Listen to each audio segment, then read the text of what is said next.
What's up, everybody? Digibro here. Crazy ass hobo taku who wears sunglasses at night and drinks wine out of a mason jar. Here to bring you something I've never done before, but I've always been interested in: a lyrical analysis of a song called Plenty of Girls in the Sea by the band MGMT. You may have heard of this band. They're quite popular. They had a really big single on their first album. A few, really. They had Kids, um, what's it called? Damn. Time to Pretend, Electric Feel, these big popular songs. Put out their second album, Congratulations, was a lot more abstract, strange, psychedelic type music. Sort of rooted out a lot of their pop sensibility and started moving in this more experimental direction. Had a whole song dedicated to legendary experimental producer Brian Eno. They had a song about him. Then they put out their third album, and it was very clear that the band was trying to move more in that direction, more into this very textured, layered sound that had a little in common with pop music or formal musical structure at all. The single from this album, the opening track, Alien Days, is probably the closest thing this album has to like a single, but is still a totally out there, strange, and esoteric song. So this band's undergone this very big evolution. This is important to know for the themes of this album. So the MGMT is a band who's always had a lot of lyrics that seem sort of self-referential and introspective. Their first album, a little bit less so, and their lyrics are often very esoteric and hard to understand, so not all of their lyrics have any clear meaning. A lot of them are sort of strange. Some of them seem to tackle lots of big topics in very short form, whereas others seem to concentrate on a small topic and explore it in a lot of depth. So there's a lot of variety in their lyrics, and not a lot of it is very understandable. But there's bits and pieces where you can catch that they're sort of, making more streamlined comments. Their first album was more of a character they were playing. They had this whole shtick where they were pretending to be these larger than life rock stars who were all like drugs, sex, and money and stuff like that. And they had lyrics that were sort of evocative of that lifestyle, but from a very self-aware perspective. Not in a way that's like, hey, we are bragging about how much drugs and women we have. It was more like a philosophical approach to those themes. Listen to Time to Pretend if you want to hear that style. But then moving on to their second album, it became a lot more commentary on, their real feelings and their real style and things like that. The song Brian Eno is very clearly about their music, about being inspired by Brian Eno and being like monumentally jealous of him, like simultaneously having learned everything from Brian Eno, but also like being so upset that you'll never be Brian Eno that it drives you insane. Like that's sort of what the lyrics are about. So getting on to this third album, which is called MGMT, it's a self-titled album.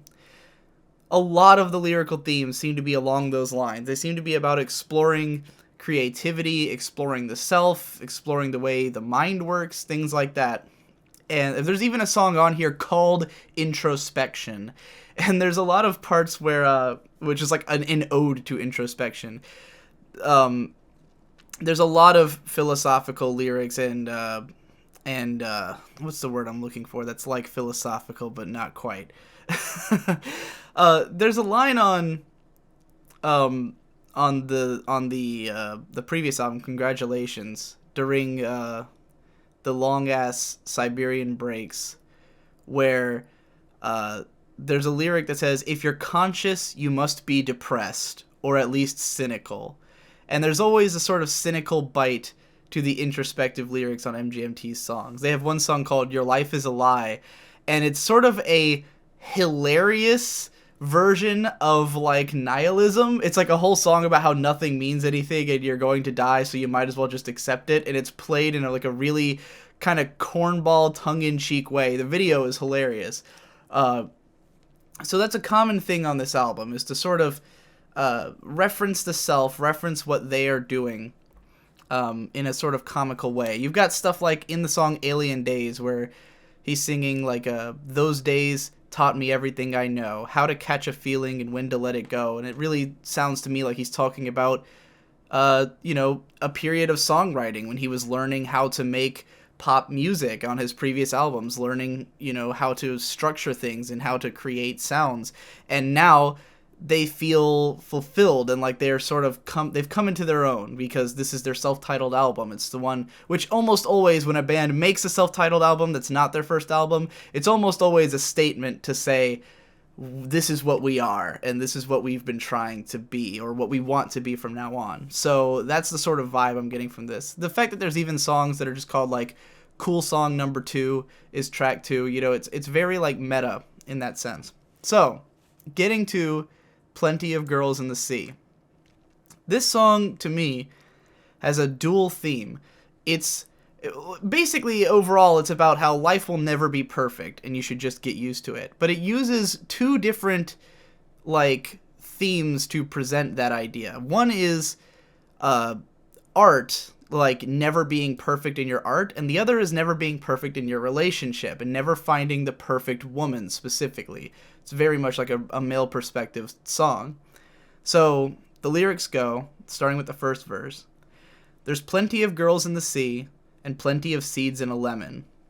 Now, you've probably heard the phrase, there's plenty of fish in the sea, which is in reference usually to breaking up in a relationship. When you lose out on a relationship, someone will tell you there's plenty of fish in the sea, there's plenty more opportunities out there, more people you can catch. People often refer to getting a relationship as making a catch. So there's plenty of girls in the sea is like a more direct way of saying there's plenty of fish in the sea. It's like saying what you really mean by that.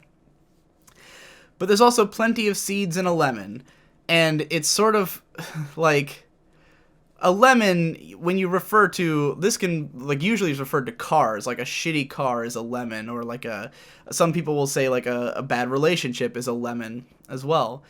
And so, saying there's plenty of seeds in a lemon is sort of tying the imagery of there being plenty of girls in the sea as to not being that impressive, it's not a fact that is that helpful. The trick is in trying to stay free when it's never that great to begin with. The surgeon performs precise little cuts, but he's never perfect, he's thinking too much, and it's really no comfort to me. There's plenty of girls in the sea. That's the rest of the first verse. So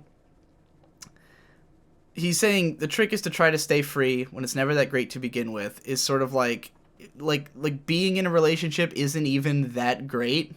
Getting what you want is often not that special anyways, and trying to stay free and stay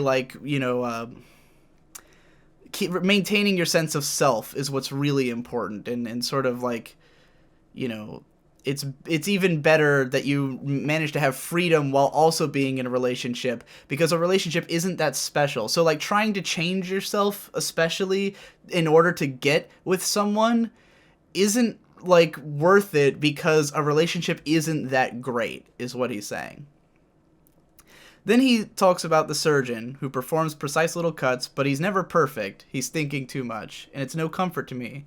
There's plenty of girls in the sea. So a surgeon obviously is someone, when people say that you're doing something very precisely, they say you got hands like a surgeon or something. But he's saying the surgeon's never perfect either. No one is ever perfect. There is no perfection. You can't achieve perfection. And over the course of this song, he's going to talk about 4 different careers. He talks about a surgeon, a lifeguard, and a painter, and a bartender. 4 very different types of careers. But when he talks about the surgeon and the painter, both of those sort of the painter is the precision, the highest precision art form, whereas the surgeon is the highest precision person who opposite of art, someone who goes through all this schooling and stuff for something very different, like a very stable career, the kind of people who are reliable, whereas artists are seen as more unreliable and man, I have not had enough wine to make this point saliently. I should have probably written some stuff down. The point being, the surgeon is like the ultimate scholastic perfect mind, but even he's never perfect. He's thinking too much about what he's doing, and therefore he can fuck up. So we move on to the next verse. There's plenty of girls in the sea, and plenty of those are not women. Kind of direct. Not all of them are great, not all of them are adult, not all of them are going to be worth it. As soon as you get yourself free, then somebody stops you from swimming. It's sort of like you're always ending up in relationships. Either someone's coming to you or you're going to them, but whatever the case is, you keep getting stopped. You never quite manage to always be free and be yourself. Someone's always going to impose on you. The lifeguard admits, his whistle in hand, that it isn't the muscle and it isn't the tan. No, it's whatever you want it to be. There's plenty of girls in the sea. So, the two examples that are not the surgeon and the painter, the lifeguard and the bartender, these are both like sort of stereotypically people who get lots of girls. A lifeguard is, usually a handsome, muscular, tan guy. But what he's saying is that the lifeguard will admit that the muscle and the tan aren't really what gets him through. It's just whatever you want it to be. It's sort of like when people say girls are attracted to confidence or they're attracted to this and that. And it's like, when you have a strong sense of self, that is an attractive thing. So it's whatever you want it to be is what will attract women to you, and you shouldn't be trying to change yourself. This whole song is sort of suggesting that putting that level of effort into making yourself not you so that you can get into a relationship is not worth it. That's sort of the overall message. That even the guys who are getting all the women, like the lifeguard, he's not getting it because of the muscle and the tan and trying to make himself someone who's appealing. It could be anything that makes you appealing. So then we get to the bridge. The passionate painter will say with a brush, it's best to accept it and not make a fuss just because the grass isn't green. Yeah, there's plenty of girls in the sea. So now we're getting really hard into the artistic side of this, that, even if you fucked up, you might as well just accept it. You might as well just keep making stuff because you're never going to be perfect. You might as well just move on and accept what you've done and not make a fuss.